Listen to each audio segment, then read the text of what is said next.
Hello guys, welcome to my challenge CSR Net Chemistry Facts. Today we will discuss the CSR Net 2019 December Part C question. It is a 4 marks question. So this is the question on your screen. Here you can see the starting material is treated with a methyl iodide, which is an electrophile in the basic condition, that is the K2CO3, DBU and DMF. And DMF is the solvent here. So it will furnish the intermediate A, and this intermediate A is again treating with a heating condition, and it will give the product B. So we have to determine the structure of A and B. And if you see carefully, this B has two stereocentrals. So guys, we have to be very careful about the stereochemistry, and we have to draw the transition state in a correct manner. So guys, in this video, my motto is to teach you that how to draw this transition state very well manner and to predict the correct geometry. So guys, let us start the mechanistic analysis to predict that which one will be the correct option among these four. So guys, let us start. Hello guys. So this is our starting material today, and it is treated with the methyl iodide and K2CO3 DBU, that is a base, and it is forming a intermediate A, and this A is treated with this heating condition to give the B. So guys, what will be the structure of this A and B to determine? So guys, first we will start. This methyl iodide is a electrophile, right? It is a very good electrophile, and it will search for a nucleophilic positions. So among this, which one is a nucleophilic position? This nitrogen has a lone pair, and this lone pair will be attacked to this methyl, and this iodide minus will remove. So this is a SN2 type of reaction, and this can form a N plus and I minus type of conjugate ions. So guys, let's see that what will be the structure. So this nitrogen is attached with a benzyl, and then it will attach with a methyl, and this COOMe. Now here this has a positive charge, and the counter anion is I minus. So guys, now in this case the base is treated with. So this K2CO3 possesses a small amount of KOH, that is a base, and DBU also itself a base. So base, what will do? Base will try to find a acidic proton. So which one is the acidic proton? Here the competition is there between these protons and these protons. See, this both of these protons actually attach with a carbon. The carbon is attached with a N plus, right? In both cases, the this minus I effect of this N plus will be there for both of the protons. So therefore, these both protons are acidic enough. But there will be another Tribecker. That is, this side a alkene is there, and this side a keto is there. And we know that keto is better supporting in resonance because the carbon is more electrophilic in the keto, because the oxygen is more electronegative than the carbon, and in this case both are carbon. So therefore this will have a better support in resonance, and this will be more acidic. So guys, this base will consume this proton, and a negative charge will come in this position. So guys, what will form?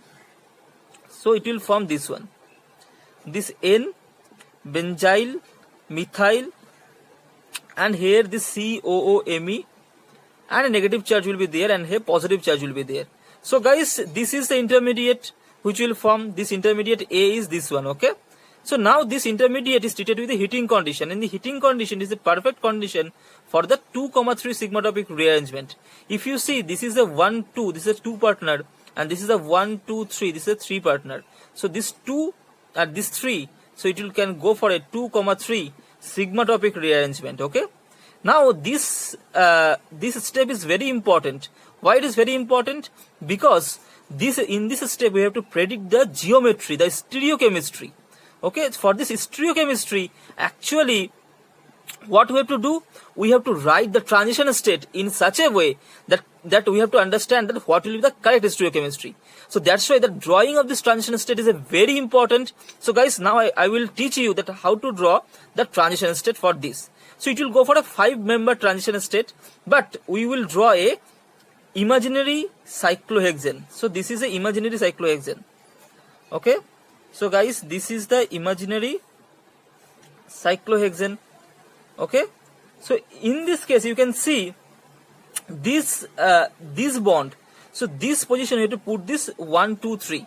So this is the 1, 2, 3 means the double bond and this methyl. So sorry, this group. So this is 1, 2, 3 you have to put like this, and we have to give the numbering, means this is 1, 2, 3, and this 3 is attached with a methyl, right? So there are two choices. Either it will go for a axial bond or it will go for a equatorial bond. So guys, methyl will choose the equatorial bond because this axial bond, it can go for a steric interaction with the other hydrogen, like this CH2 can be a Gauss-Bethe interaction with this hydrogen. So therefore it will choose this equatorial bond. Okay, so the hydrogen will be there like this. Now this one is attached with the nitrogen, so this will attach with this nitrogen. So here the nitrogen atom is there.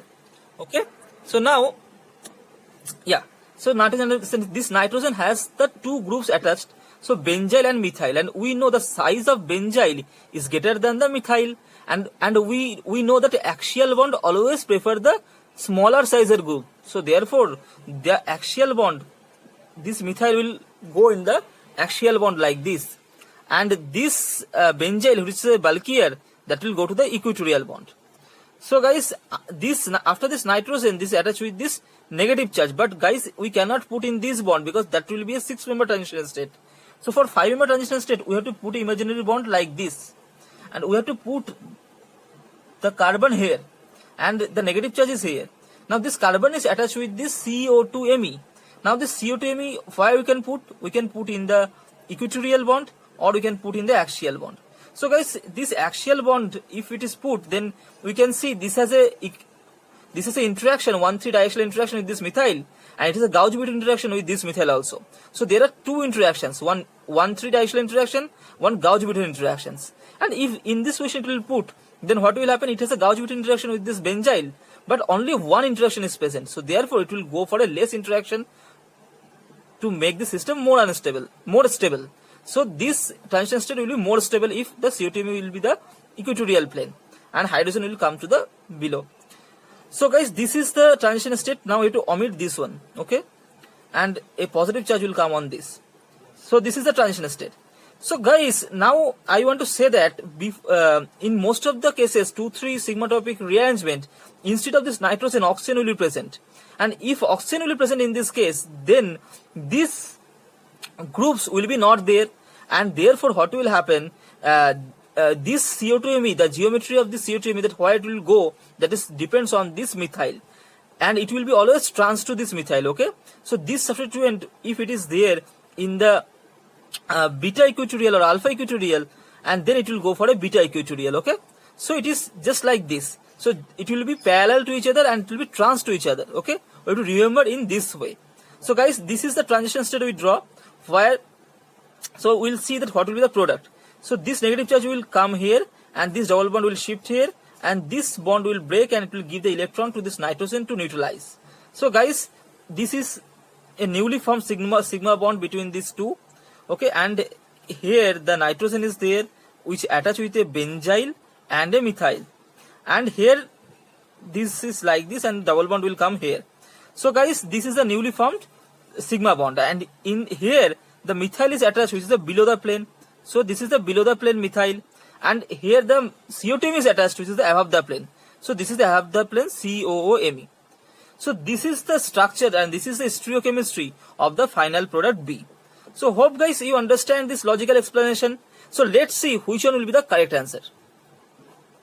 So guys, if you see among these options, then option 1 and option 3, in these two cases you can observe this carbon, this methyl is attached with the carbon, and that is not the correct answer, because the methyl should be attached with the nitrogen, that is there in the option number 2 and option number 4, and hence among these 2 and 4, 1 will be the correct answer. So which will be the correct answer? To understand, you have to go the structure B. So guys, if we go to the structure B, then we can see in the option 4 both the methyl and the CO2 are in the same direction, but that is not the actual geometry. In the option 2, the methyl and the CO2 are in the opposite geometry, and that will be the correct answer. So therefore option 2 is the correct answer. So guys, hope you understand this logical explanation.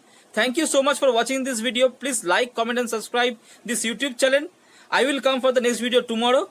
Please subscribe now. Thank you.